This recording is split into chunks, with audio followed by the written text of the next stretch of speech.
The agricultural sector of the impoverished country had failed to meet its grain target because of typhoons, which then caused widespread flooding.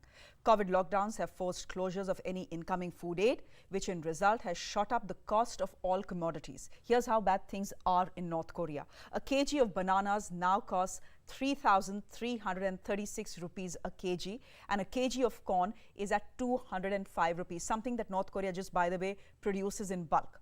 A packet of black tea will cost you 5,000 rupees, a little over 5,000 rupees. Coffee is pricier, 7,000 rupees. In fact, a little more than 7,000 rupees. This, ladies and gentlemen, is the price of living under Kim Jong Un. I'm going straight across to Will Ripley, who's tracking the story for us from Taiwan. Will, thank you very much for being on Debrief today. Just how bad is the food crisis in North Korea?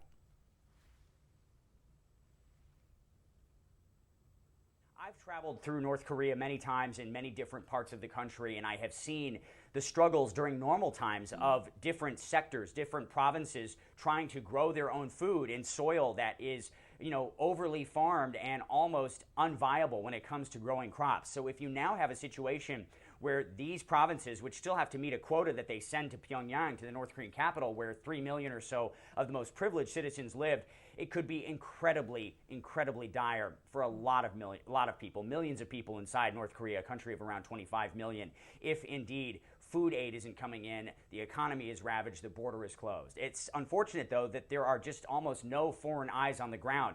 Very few, if any, NGO workers, very few foreign diplomats remaining in the country, because most of them had to leave with the borders closed. They were running out of food, running out of money, and running out of medicine.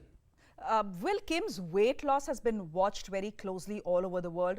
What is the spin that North Korea is giving to it? Are they actually linking it to this famine? So we don't know for sure why Kim Jong Un has lost weight. North Korean state media acknowledging that it is visible weight loss as they talked about the country's food crisis seems to be that their messaging is that Kim, like everyone else, is somehow struggling to get a square meal. Now, of course, we know that Kim, who's one of the world's wealthiest people, is not having a problem getting fed if that's what he wants. And over more than a decade of his reign, I have watched him on every single visit into North Korea get bigger and bigger. At one point, South Korea estimated that he weighed well over 300 pounds and was morbidly obese. And of course, his family suffers a history of cardiac problems. His father and grandfather both died of heart attacks.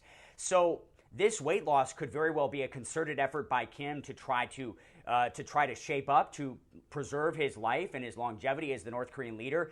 But that does not seem to be the spin on North Korean state media. They're trying to show that Kim is shrinking like his waistline, just like many waistlines likely right now in North Korea, as they grapple with probably what is believed to be the worst food crisis since the deadly North Korean famine of the late 1990s, a time period that resulted in the loss of many lives that North Korea calls to this day the arduous march. And they've been signaling for many months that this might be a new arduous march.